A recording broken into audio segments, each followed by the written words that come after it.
Many of our teams start region play as Week 6 in the Chattahoochee Valley kicks off with two longtime rivals facing off Friday night in Opelika. The Carver Tigers are off to a lightning-fast 4-0 start. They face a tough region test as Columbus comes to Connect Stadium looking to make a statement. It's another big-time Region 4-1A matchup in Buena Vista as the undefeated Marion County Eagles look to fly high against the Manchester Blue Devils. Despite being 1-3, Opelika has proven themselves against the toughest competition. The gauntlet continues as top-ranked Central rolls into town. It's the Red Devils and the Bulldogs in an East Alabama showdown in our Pepsi PrepZone Game of the Week. The PrepZone preview starts right now.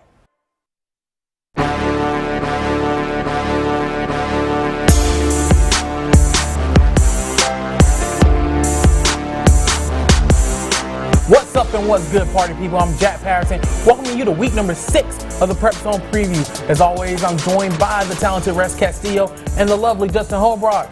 And we have a lot of high school football to get to this week. A lot of big games on the schedule. But first, as we always do, we'll run it back to week 5. And Justin, we'll start with the game you were at. It was the biggie. Callaway Troop over at Callaway Stadium. And it had a lot of people there, including a football coach that probably should have been game planning. I think he was already. I think he was game planned. Yeah. Maybe not enough. But yeah, Gus Malzahn was at the game. He obviously has a couple players already going to Auburn. Kobe Hudson, he's a quarterback going as receiver to the Tigers, and then over at Callaway you had Keandre Jones. So he was ready for a good game, and he didn't have to wait very long. Kobe Hudson, very first play of the game, 70-something yard touchdown, and Jamari thrashed. Even I wasn't ready. I was trying to get the shot focused, and bam, just like that, you know, and sealed it with a kiss. Kiss of a touchdown, yeah, and 14-0 Troop. But what impressed me was Callaway fighting back. In the third quarter, it was tied 14-14, even though they were down by 14.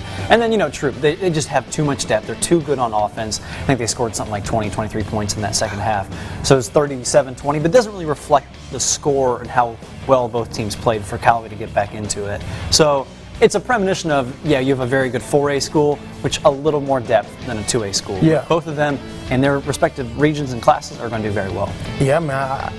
Judging by what I saw on Friday night, I don't know if either team can really be stopped. I know 4A is talented with a lot of good teams, but Troop's the real deal. Oh yeah, no doubt. Troop is the real deal. That was probably their biggest test all season. This is their first real test, I think, except for their first away game at Ridgeland in week 1. Yeah. This is a shutout too. So exactly. This was their biggest test, no doubt. Yeah, this was their biggest test. Just seeing the highlights, again, this is, I think we saw another step of Kobe Hudson becoming a quarterback. We know that he's going to Auburn as a wideout, but I mean, making those dime throws, and again, the run pass option must have been looked slick again. That offense, he has total command of it, doesn't he? Yeah, at practice, you know, I went out there and he's just throwing 50-yard balls, but he's just flicking it, you know. Wow. He's got so much arm strength, and he can just put it exactly where he wants it. So it's fascinating, the wide receiver aspect of it, and he just, on a dime, lands right where he wants it to. So Coach Malzahn, if you want to try a trick play, you have the talent there. Right? Oh, yeah. You have your Antoine Randall. Perfect, absolutely. Absolutely. And that was a big game for Callaway too. Even in the loss, I mean, they've shown a lot of people that. I was reading an article in the AJC today where they didn't even drop them in their power rankings, even though they lost the game. They said for a 2A team to hang around with a team as stacked as Troop County, that says a lot. They were punching up in their weight class, and they did a good job at it. And they were hanging in there. Oh yeah, no doubt. That probably went to like what, the 9th round if you were using boxing terminology or whatever. So I really think, again, the talent that Callaway has and the fact that they punched up very well and beaten a bigger school, I don't really, even though there's a lot of season left, I don't see anyone stopping them getting to Atlanta. And that bigger school being Opelika back in Absolutely. Exactly. Which, speaking of Opelika, we'll get to them a little later in the show. But now we're going to talk about Doherty and Carver last week, and those Carver Tigers are looking mighty impressive, Rex Castillo. Absolutely. Now there was a lot of big storyline going into this one. Doherty was a school that, you know, the head coach at Carver, he left there, Coach Corey Joyner. He left to come to Carver. He brought a lot of his coaching staff from Doherty to Carver, and apparently talking to the players, there was a lot of trash talk online saying that Coach Joyner made the wrong choice. We're going to beat him down, but again, Doherty was just outclassed. Carver, once again, another week showing that even though they do have some missteps every once in a while, that defense came to play, and that offense, you gave them one chance. That defense gave them new life recovering that fumble in the first quarter. corner, boom, first pass was right to the end zone and they got it. So this team, once they find their momentum, it's really impressive to see how they execute and how they do things. But they do tend to get in their own way sometimes.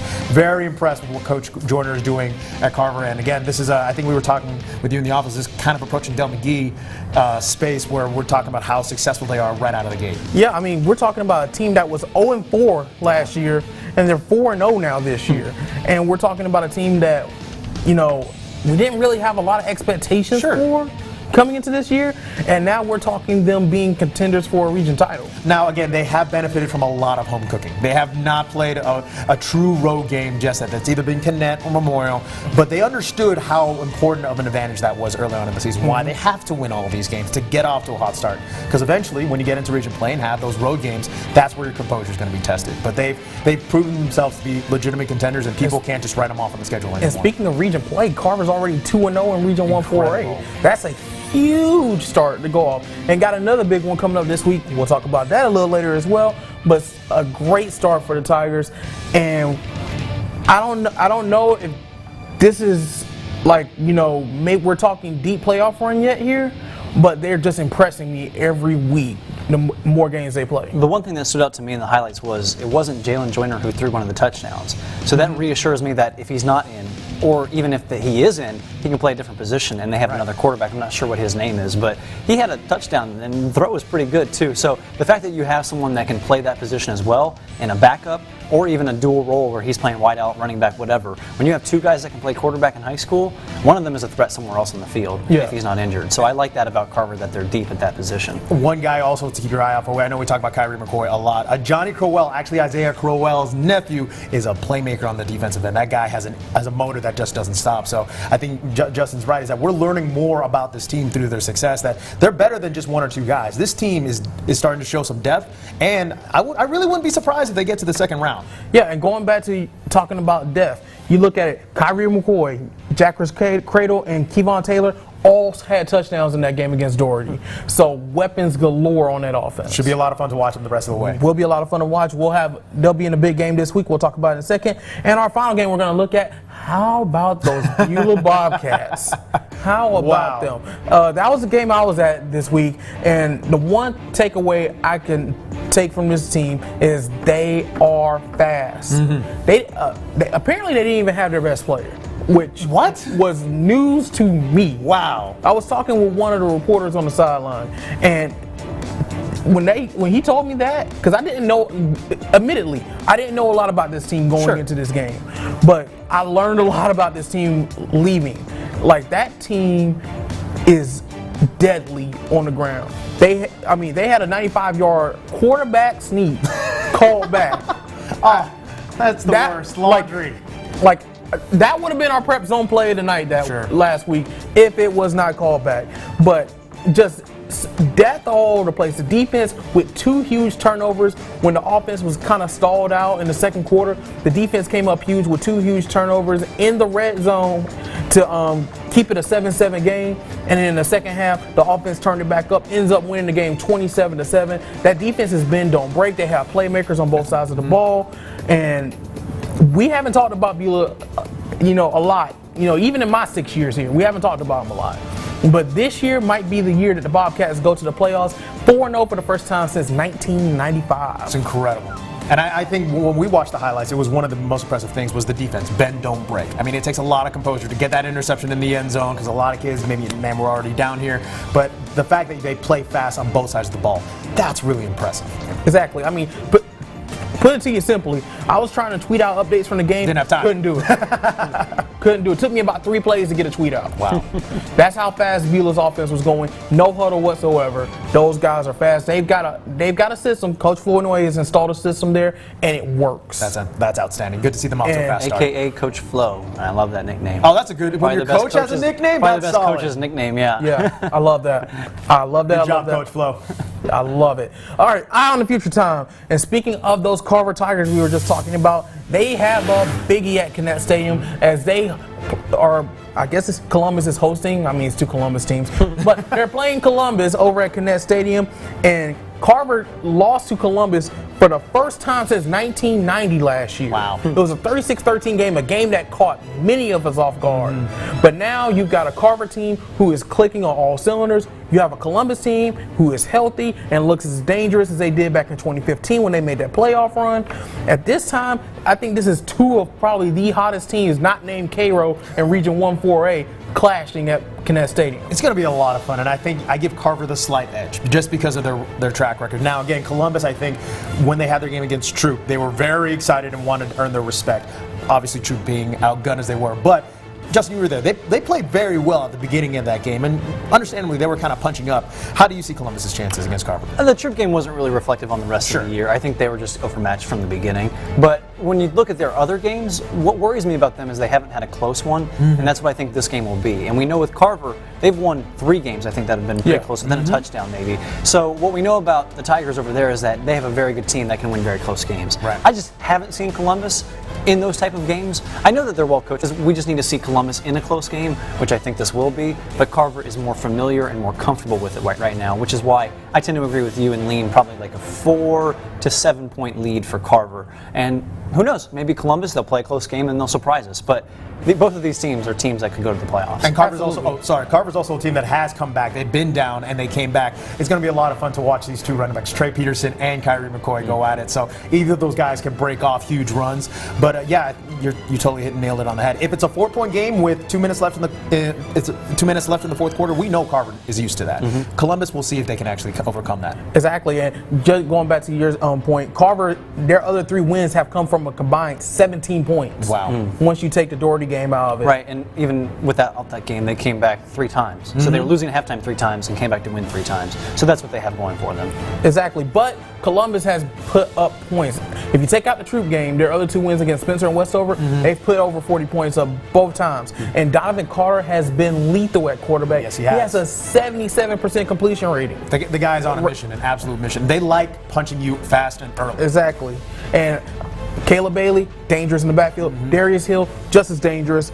I don't know, man. This is going to be close. I almost kind of like Columbus in this game. Okay, so you got one Columbus. I think we're leaning a little bit towards Carver. I like a close game. I It's like going to a be really close. game. Yeah. I think we can all agree. That's going to be a close game. It's going to be a fun one. It's going to be a fun game and a big game in Region 1-4A. Remember, Carver and Columbus were 2 of the 3 teams, well, 4 teams, excuse me, fighting for that last spot in the playoffs last year. It might be a bloodbath towards the end of this season could be too. the same. Oh my gosh, I can already see it happening. Yep. I can already see it happening. It's inevitable. It is inevitable. We're gonna have. It's gonna be a lot of fun in 1-4A. Going over to Single A now, where we have Manchester taking on Marion County down in Buena Vista, and Marion County in the first GHSA public power rankings will rank number 2. I totally understand it. Gotcha. Manchester was somehow ranked 29th. I mean, if you want a definition of a snub, I think that's it. Keep in mind, Manchester is ranked 8th in the GSWA polls last week. 8 to 29. What? As I like to say, the disconnect is real.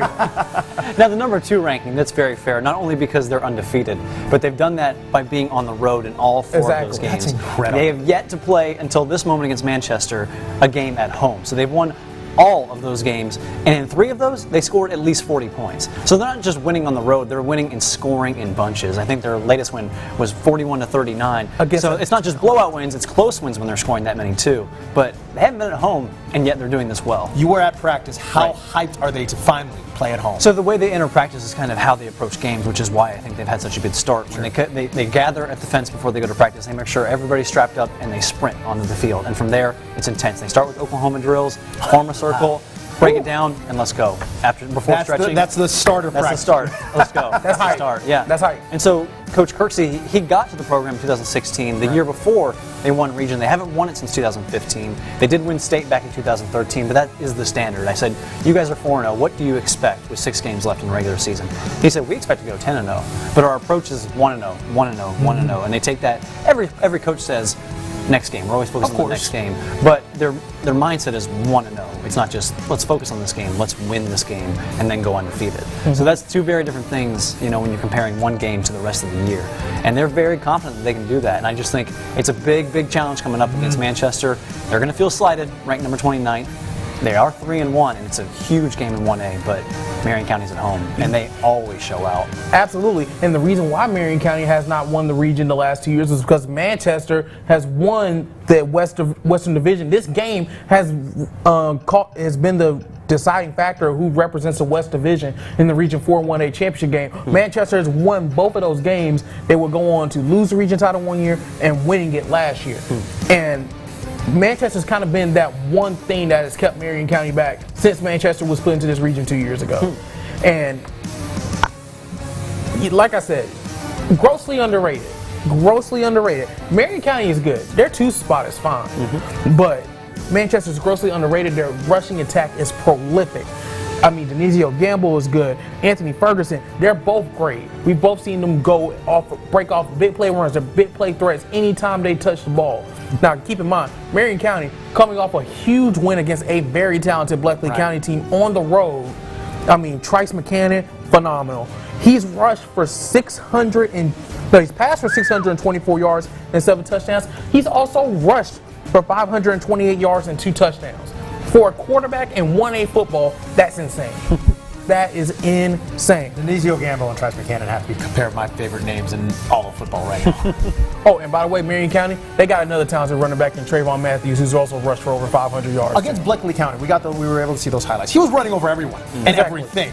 So good luck trying to stop him. Again, this game, I think we're all in agreement. This is going to be a shootout, and it's going to be a lot of fun to see. Yeah, it will be a shootout. They gave up 39 points last week, and I think it's going to be more of the same this week. You're going to see a team that probably scores 45 and a team that probably scores roughly 38, maybe in the 40. So it's going to be a high-scoring, close game. Yeah, the last 2 years, this game has been a blowout. I do not see that being the case this year. And keep in mind, last year, Manchester won that with a backup quarterback. They did so all season long. Wow. Yeah. That's really impressive. So now that they have even more experience, too deep at the quarterback. Yeah, exactly. At the quarterback position, man, is going to be a lot of fun. Exactly. Yeah, so don't see that happening this year. It's going to be a fun one over in Buena Vista. And now over to our Pepsi Prep Zone. Game of the week is our Friday night tailgate, and it is Central and Opelika over at Bulldog Stadium. Now, I don't know about you guys, but Opelika might be the best 1-3 team I have ever seen in my life. Okay, I really think so. I was talking with Coach Spiegman, and the joke was like, hey, they have an off week next week after this game. He's like, why don't you just schedule Alabama? Why don't you call it the Browns? Seriously. Why not?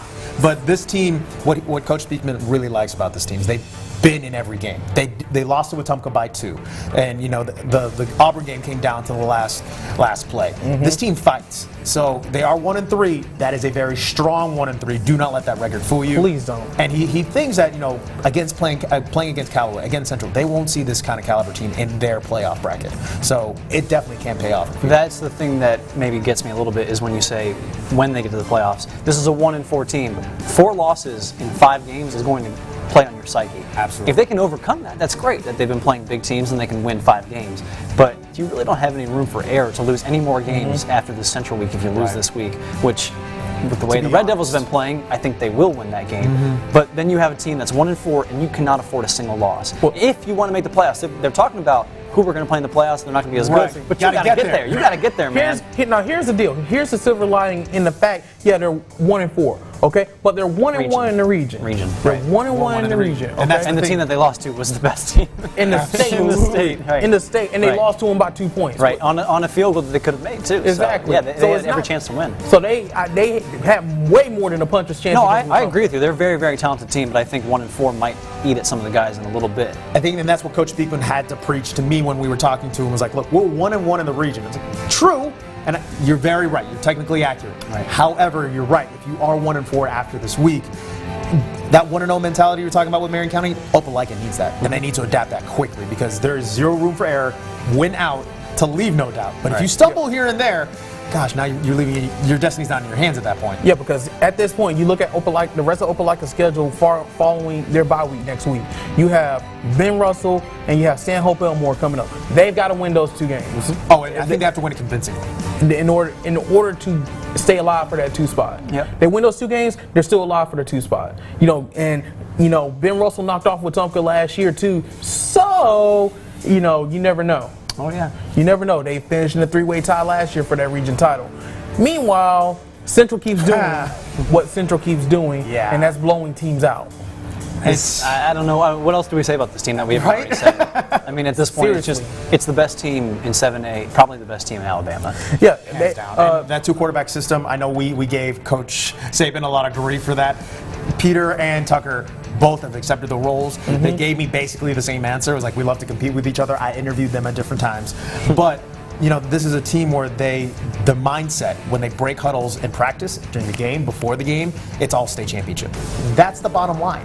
This team, I think they can do it because they are so effective on all three phases. They can score on special teams, they can score in defense, and they can definitely score on offense. They take a lot of pride in that. So you have a lot to stop with Central. It's a big task to try and stop Central. The one thing that they should take into consideration is how they play in Opelika is probably how it's going to go when they play at Auburn. So it's a good road test to get them prepared for Auburn as well. I think they're very capable of winning both of those games. But when you're on the road, you need to take everything that you can out of that, including a strong start. How are you going to practice that prepares you for a road game at Opelika and similar with Auburn in Week 10?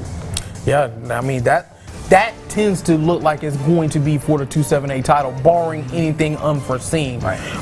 And by the way, Central, they've scored 42 once and 49 three times. And speaking of Auburn real quick, that win against Lee Montgomery was huge. A close win against a very talented team on the road in Montgomery. Exactly. Lee Montgomery going into that game was the number 7 team in the state. It felt like a playoff environment because it's playing at the Crampton Bowl. You're playing a team at pretty much their house, their place, and you beat them in a close game. I like the signs for Auburn when it comes to the playoffs. Plus, we got a big fella scoring. An offensive lineman touchdown. That's was right. Fantastic. That's That is Always fantastic. Show the big guys some love.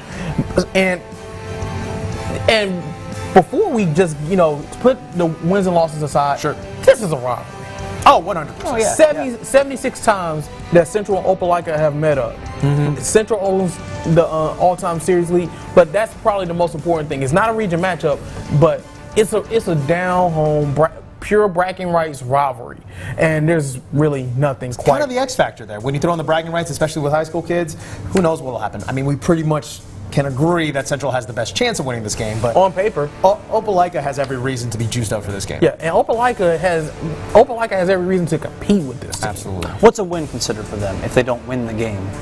Oh man. If they're within 7 or 10, I think that's if they're within a possession. Throughout the way, because the thing with Central is once they get that first play, once they get that first play, that absolute game breaker, they don't stop. Once they score the first touchdown, they get to the end zone the first time, I'm sorry, they're going to put 49 on it. If Opelika can stop, get a couple 3-and-outs, and I think if they want to get a moral victory, lose by 7. That'll show them okay, look, you've played Wetumpka well, you've played Auburn well, you've played Central well. I think that'll be the quote-unquote moral victory. Exactly. Because, truthfully, nobody else in their region is going to amount to what those teams are. I mean, if anything, Coach Speakman can kind of understand Coach Malzahn's pain having the toughest schedule out there. Yeah, it's not close. I've never seen a team that's had to play 4 top 5 opponents in their first 5 games. So, that's insane. Get you ready for the second half, though. No kidding. There's no reason to stop. And you have a breather, after this week in a Finally. Exactly. Goodness, finally. And there's, well earned. And there's any silver lining is that Opelika kind of went through this last year too. Sure. They lost 3 games early in the season. Central was that 3rd loss. They bounced back. The only game they lost, they didn't lose any other games the rest of the way. So this team is talented. They're fast. They've done this already. They did this last year. They made a run to the Elite 8. There's nothing that's telling me. I think that this team might be better than last year's team. Interesting.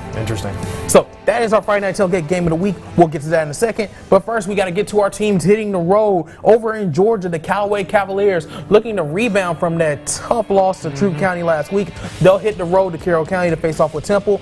Spencer, another big Region 5 2A contest. They will hit the road to Heard County. Heard County, the defending region champions in that one. Spencer looking to pull off the upset. And Franklin, over in Alabama, on a Saturday night, Smith Station at Lee Montgomery.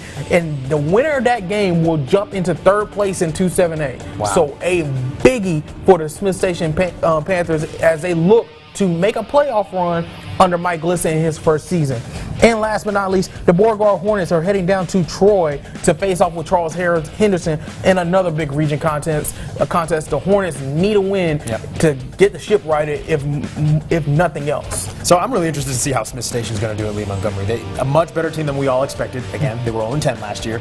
But if they take some kind of backbone and get that road win, I know Lee Montgomery is very good, but I think Smith Station is going to be much tougher out than Lee Montgomery. And they've proven they can do it. I mean, last week they went to Enterprise and won 22-16 in a close game. That's not an easy trip down there. That's not an so easy even if they lose, we can still be reassured by the fact that they can go on the road, beat a talented team like Enterprise. So we know that they're very capable of doing it. And we know that if Smith Station wins this game, I mean, with 3 region games left, you look at maybe only having to win one of 2 of those games to clinch a playoff spot. What a turnaround story for the Panthers. Good for that. That's how big this game is for Smith Station. It's going to be fantastic. Good luck, guys. Big one for the Panthers. And, of course, our Friday night tailgate game of the week over at Bulldog Stadium. This lucky guy gets... Once again, Let's do it. Man, we keep drawing the short straws. Someone's got to do it. I guess Justin's going to do it, right? But in all respects, we got good games we're going to We this do week too. We do too, but he always gets the best. He gets the best, and he gets the free food and stuff. There you go. What do you got? Opelika Central at Bulldog Stadium will be live at 5 and 6 o'clock during News 3 First and Evening Edition. And then, of course, always the Prep Zone presented by WOW at 11:15, 10:15 Central on WRBL with these 2 guys as they take you around the Chattahoochee Valley, showing you all the scores and highlights from around the area. And, of course, follow us on social media. We are at WRBL Sports on Twitter, News 3 Sports on Facebook, at Rex Castillo TV, at Justin Holbrook, and at Jay Patterson TV. But for this week, that's going to wrap it up. So for Rex and Justin, I'm Jack. We'll see you same time next week right here on the Prep Zone Preview. Go out and enjoy the game.